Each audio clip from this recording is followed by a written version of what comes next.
చేసుకుంటున్న చిత్రం. బాలయ్యబాబుని అఖండగా చూసి సో వారి అభిమానులందరూ తరిస్తున్న చిత్రం.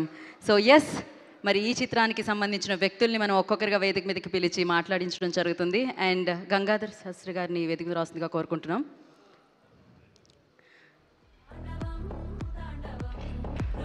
అండ్ అలాగే విజయ్ గారికి కూడా ఈ కార్యక్రమానికి స్వాగతం పలుకుతున్నాం. అత్యద్భుతంగా ఉన్నారండి మీరు, ఎంత అద్భుతంగా నటిస్తారు మీరు.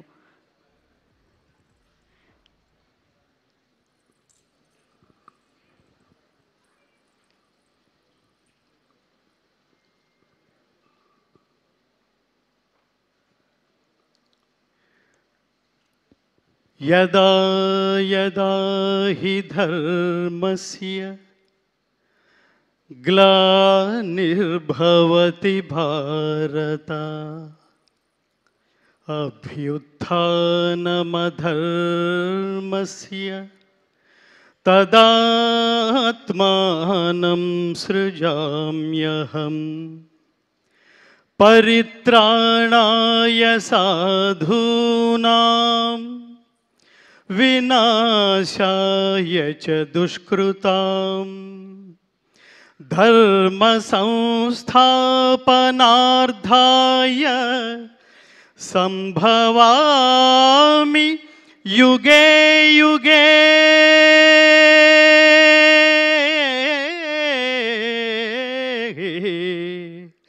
संभवामि युगे युगे. ఏ కాలమున ధర్మమునకు హాని కలుగునో అధర్మము వృద్ధి నొందునో ఆయా సమయముల యందు దుష్ట శిక్షణ శిష్ట రక్షణ ధర్మ సంరక్షణముల కొరకు ప్రతి యుగమున అవతారము దాల్చుచుందును. ఇది శ్రీకృష్ణ పరమాత్మ అవతార పరమార్థం. పరమాత్ముడు ఏది ఆచరిస్తాడో అదే ప్రపంచానికి చెప్తాడు. భగవద్గీత ద్వారా ప్రపంచం తెలుసుకోవాల్సింది ఏమిటంటే, ఏది మాట్లాడతావో అది ఆచరించాలి, ఏది అనుకుంటావో అది మాట్లాడాలి, ఏది మాట్లాడతావో అది ఆచరించగలగాలి, అది ధర్మబద్ధమైంది అయి ఉండాలి.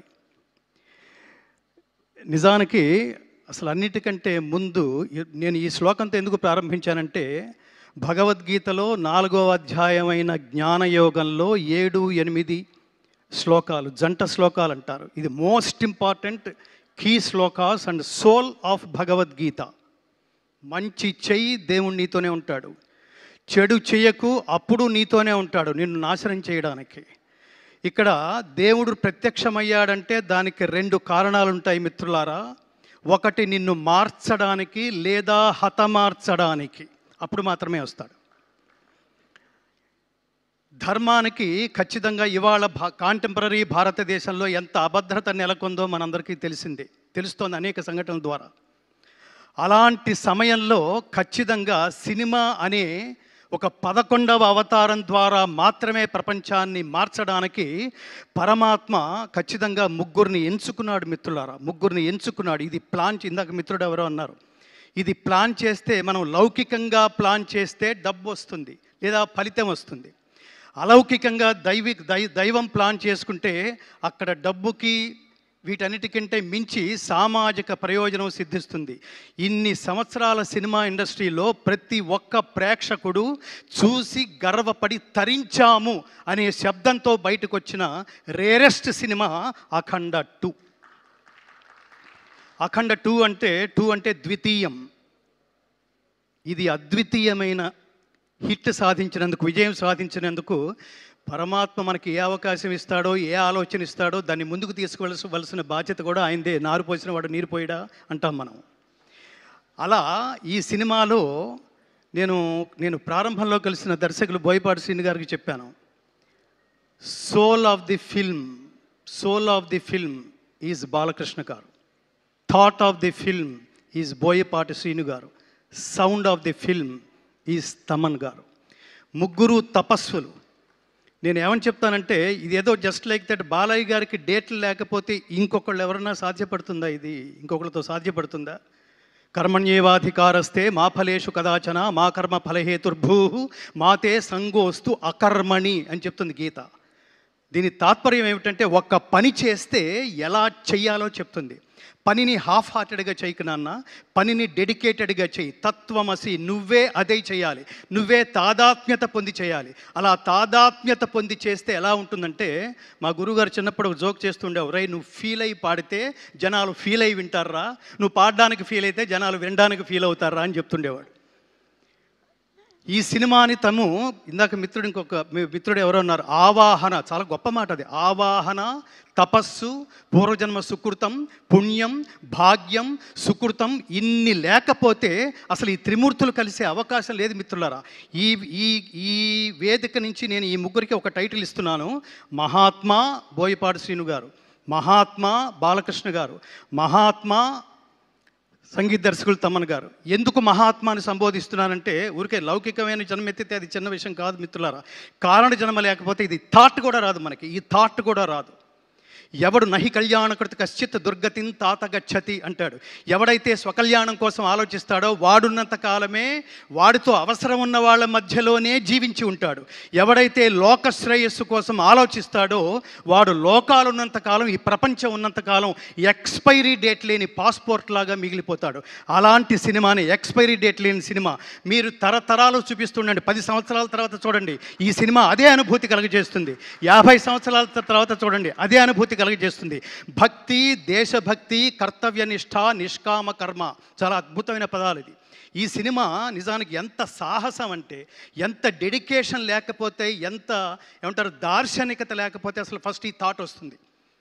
ఒక ప్రొడ్యూసర్గా, ఒక కమర్షియల్ ప్రొడ్యూసర్గా, నేను ఒక సీనియర్ కమర్షియల్ ప్రొడ్యూసర్ని అనుకోండి, ఆయన ముందు బోయపాటి శ్రీను గారు కూర్చుని నేను ఒక సినిమా చేయాలనుకుంటున్నాను, ఇందులో దైవభక్తి, దేశభక్తి ఉంది అనగానే నవ్వుతాడు ఆయన. అసలు ఈ రోజుల్లో ఇది ఎక్కడ వర్కౌట్ అవుతుందండి?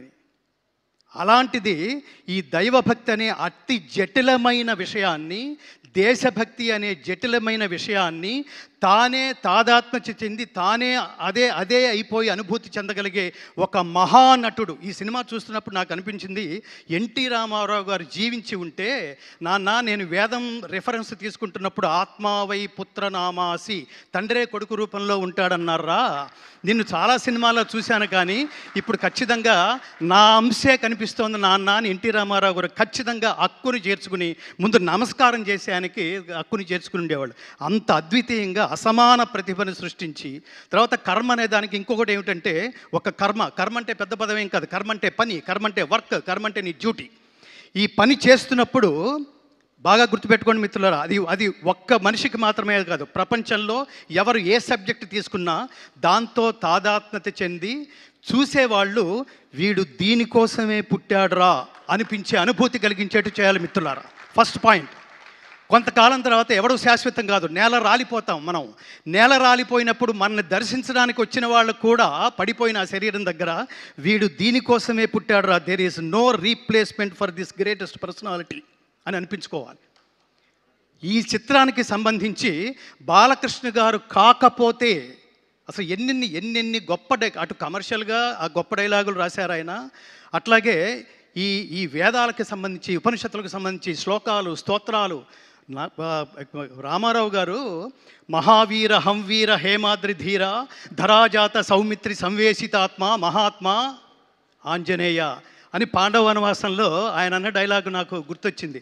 ఎంత అద్భుతమైన, బాలకృష్ణ గారికి ఈ సందర్భంలో ఒక కాంప్లిమెంట్ ఇవ్వాలి.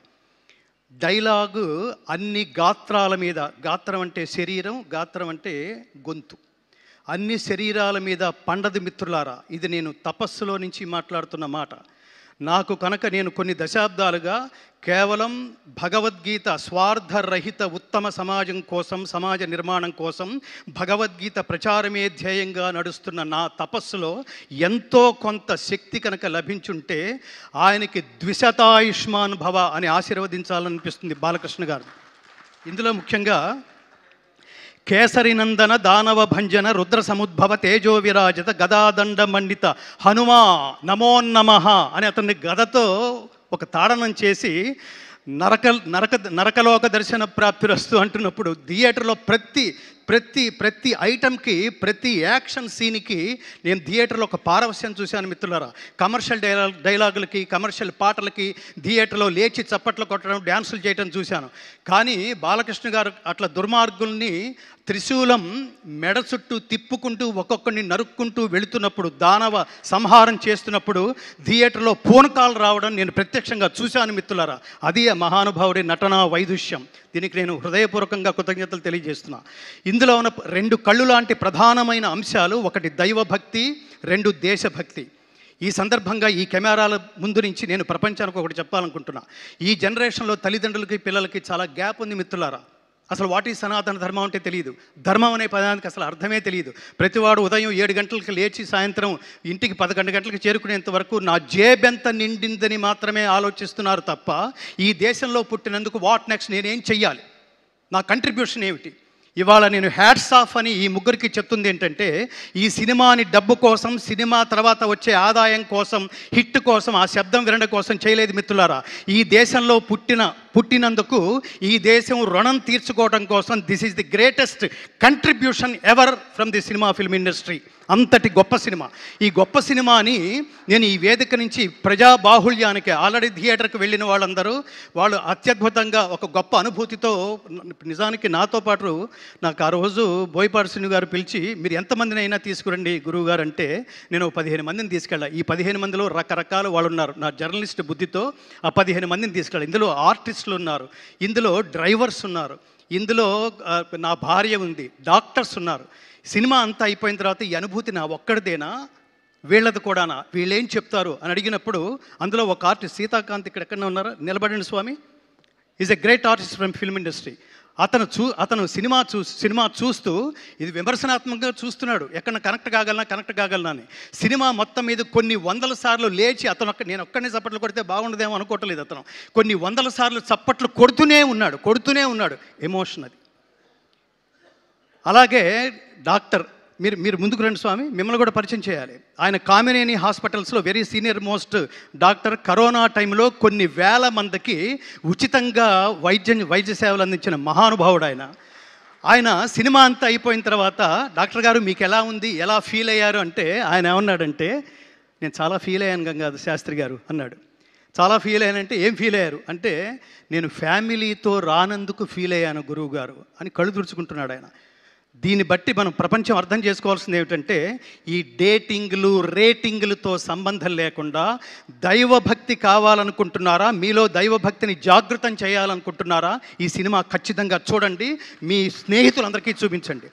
దేశభక్తి అంటే ఏమిటో తెలుసుకోవాలనుకుంటున్నారా, కంట్రిబ్యూషన్ అంటే ఏమిటో తెలుసుకోవాలనుకుంటున్నారా, ఖచ్చితంగా మీరు మీ బిడ్డలతో కలిపి ఈ సినిమా చూడండి. కుటుంబ సమేతంగా చూడవలసిన సినిమా.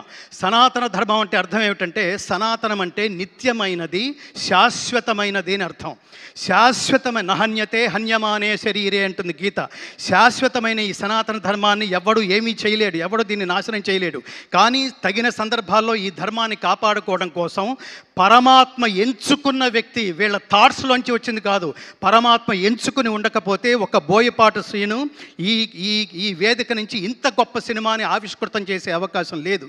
దీన్ని ఇంత తపస్విగా, అసలు అన్ని శరీరాల మీద నుంచి మనం ఎన్నో సినిమాలు చూసుంటాం, ఎందరో కొన్ని గెటప్స్ వేసుకోవడం కూడా చూసుంటాం. ఒక